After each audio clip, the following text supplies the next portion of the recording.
Le Da Fresh Morning, c'est 104.5 tonnes de bonne humeur. Tous les matins sur Urban FM. La meilleure radio de la capitale. La meilleure radio de la capitale. Vous êtes sur les 104.5 Urban FM, la station urbaine. Dans notre émission ce matin, on reçoit encore l'apôtre Barak Israël. Il aime bien déjà notre radio. Et le prophète Stéphane Myriade. Ils viennent donc nous parler de la croisade d'évangélisation, de puissance et de prière dénommée Une aurore se lève du 29 au 30 décembre 2022. Apôtre, bonjour. Bonjour Da Fresh. Prophète, bonjour. Bonjour Da Fresh. C'est une marque dans votre église, il faut être tout beau et barbu.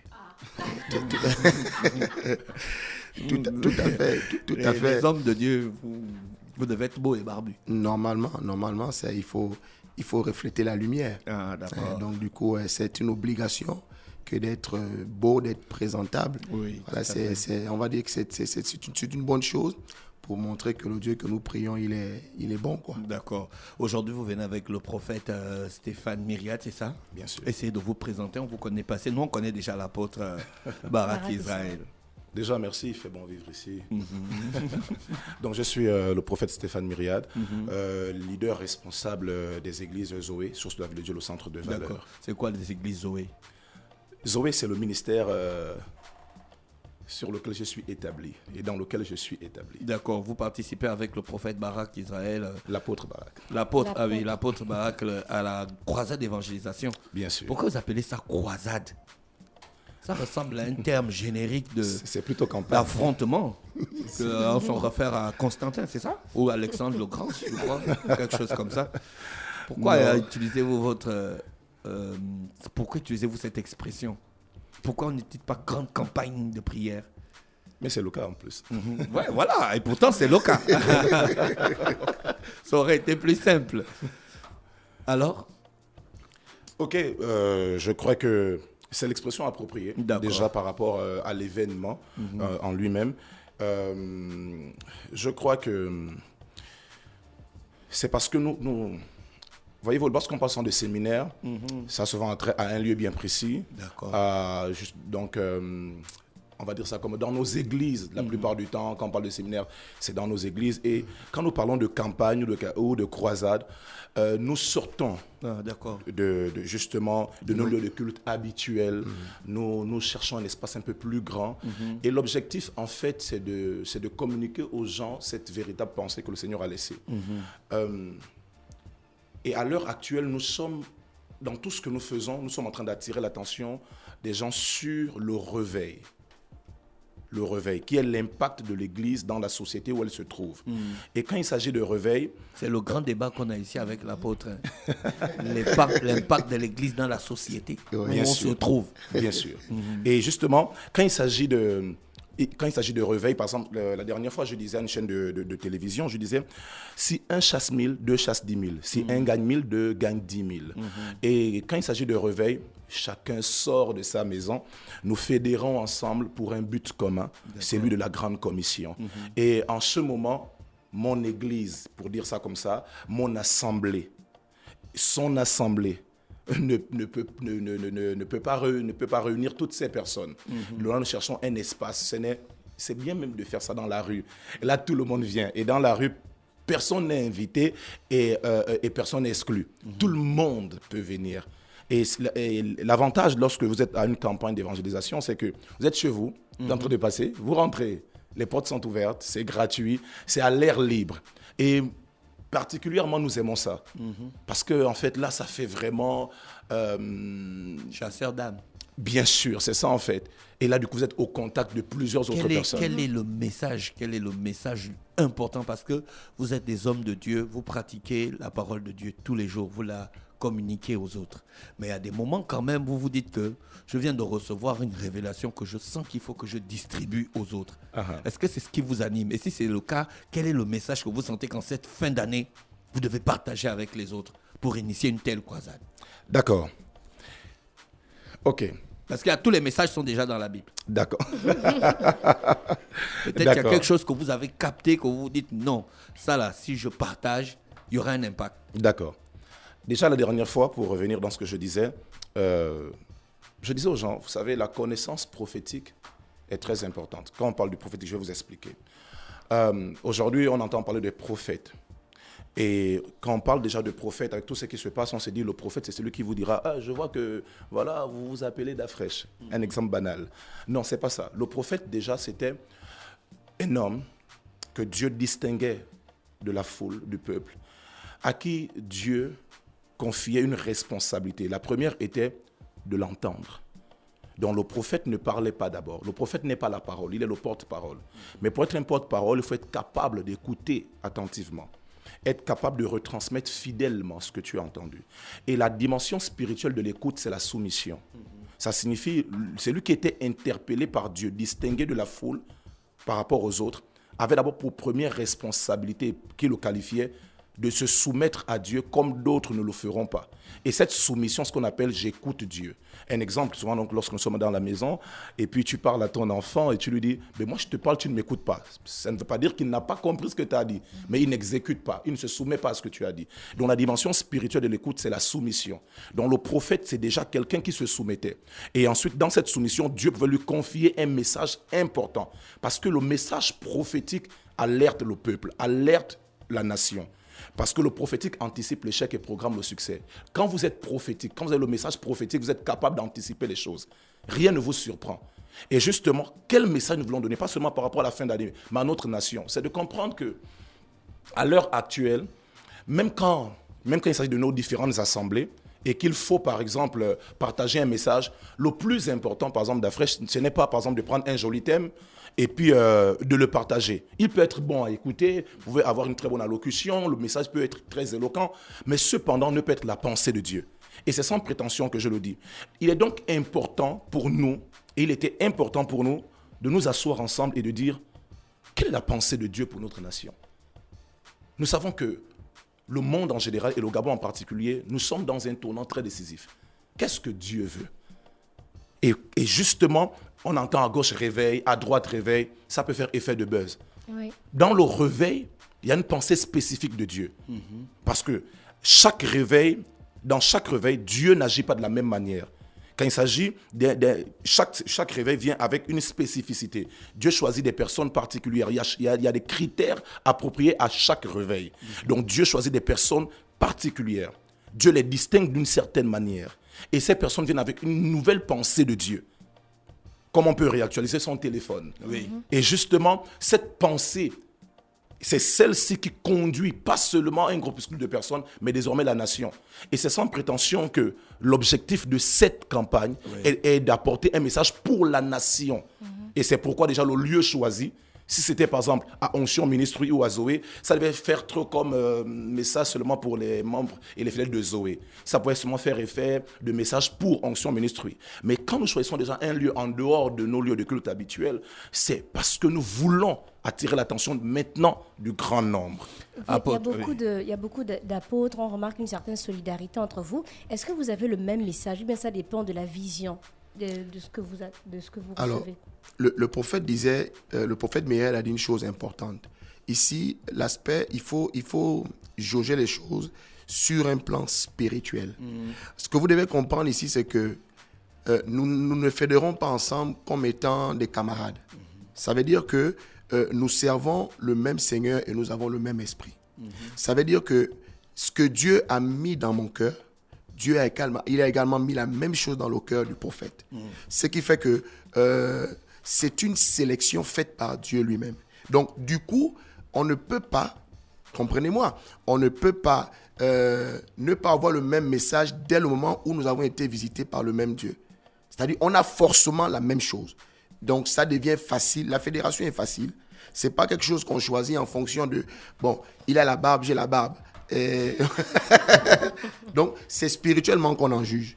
Donc, obligatoirement, le message, il est déjà donné par Dieu. Si on prie le même Dieu, si on a le même esprit, n'est-ce pas? La Bible dit, qui a connu les profondeurs de Dieu si ce n'est son esprit?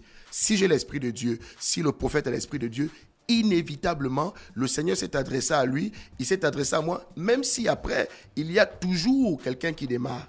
D'accord. Donc, en fait, le but, il est là. Apôtre, je voudrais revenir sur quelque chose que le prophète vient de dire. Il a dit la dimension spirituelle de l'écoute, c'est la soumission. Ça m'a touché. Il y a des gens dans vos églises qui ne sont pas soumis à la parole de Dieu, mais ils viennent vous écouter tout le temps ou tous les dimanches. Qu'est-ce que vous pensez de ces gens-là? Bon, après, ça, c'est comme vous le dites. Chaque individu, on va dire, a sa dimension. Il y a des personnes qui, elles peuvent écouter, elles ne retiennent pas. Je sais que tu lis la Bible.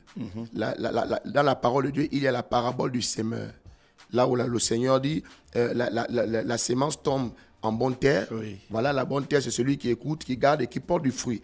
Il y a aussi la mauvaise terre. Donc, il y a des personnes qui reçoivent, mais malheureusement, bon, la parole ne produit rien en eux. Donc là, ça dépend vraiment des individus. Si le Seigneur l'a dit, c'est parce qu'il faut vous attendre à tout type d'individus. Voilà, tout dépend maintenant de tout un chacun. Mais en principe, dites-vous qu'il y en a, lorsqu'elles écoutent, elles sont soumises. Mais votre objectif, vous, c'est que le maximum soit touché par la parole de Dieu et que soit soumis à cette parole. Oui, en effet. C'est-à-dire que c'est comme un professeur. Oui. Dans une salle de classe, tout le monde, quand vous allez à l'école, tous ceux qui y vont, ils vont parce qu'ils veulent recevoir un enseignement. Mais on va dire force à de constater malheureusement qu'à la fin, tout le monde ne réussit pas. Oui. Et pourtant, tout le monde est allé pour réussir. Et vous, ça vous met dans quelle situation de voir que la parole de Dieu ne touche pas le maximum de personnes? Vous pouvez pas être bien dans votre peau puisque vous faites un message pour la nation. Automatiquement, Adafresh, c'est-à-dire que vous êtes contristé. Je vous prends le cas d'un professeur parce que tout le monde peut comprendre.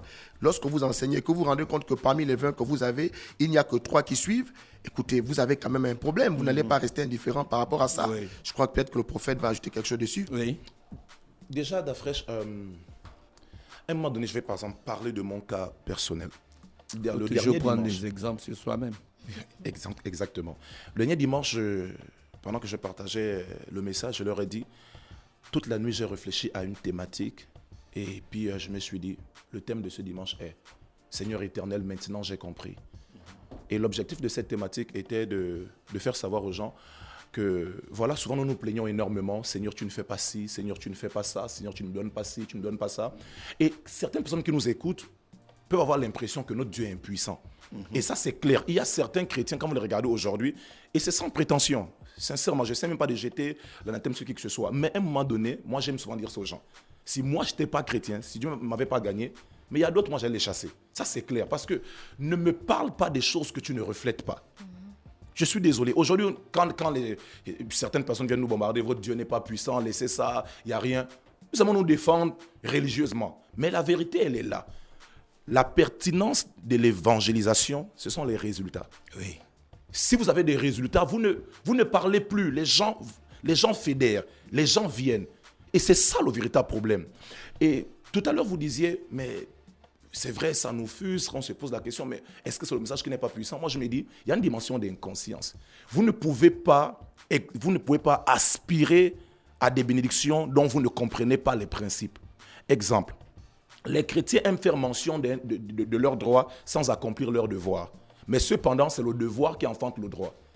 Ça signifie donc que nous sommes arrivés à une dimension où on dit aux gens, écoutez, nous ne vous forçons pas à recevoir ce message. Non, nous n'avons même pas la prétention que même si le Seigneur nous parle comment, même si on crie, même si on prend quelle initiative, vous allez comprendre. Mais seulement, à la fin, il ne faut pas se plaindre. Parce qu'il y a des personnes qui donnent l'impression. Quelqu'un m'a dit un jour, mais non, mais Steph, non, arrête. Un ami à moi avec qui j'ai appris LDD, il me dit, non, arrête. Dieu était où quand je souffrais? Dieu était où quand ceci se passait? N'est-ce pas Dieu qui a permis ça? J'ai dit, je vais te poser une simple question. Toutes les fois, je t'invite dans l'assemblée pour venir prier. Tu me dis, tu n'as pas le temps. Mais qu'est-ce que tu en sais? C'est sûrement Dieu qui t'interpelle à travers moi. En fait, toi, tu as juste besoin de Dieu comme ton homme de main, qui fait tout ce que tu veux. Mais tu ne veux pas entendre parler de ce Dieu, t'asseoir quelques minutes, écouter la parole. Donc, simplement pour dire que ceux qui sont en train de nous écouter, ça c'est vrai, il y a tellement de choses qui se disent et qui se font dans la nation. Et nous n'avons pas la prétention de dire que nous sommes mieux que qui que ce soit. Mais simplement, nous sommes arrivés je crois, à une dispensation assez importante où chacun devrait être conscient.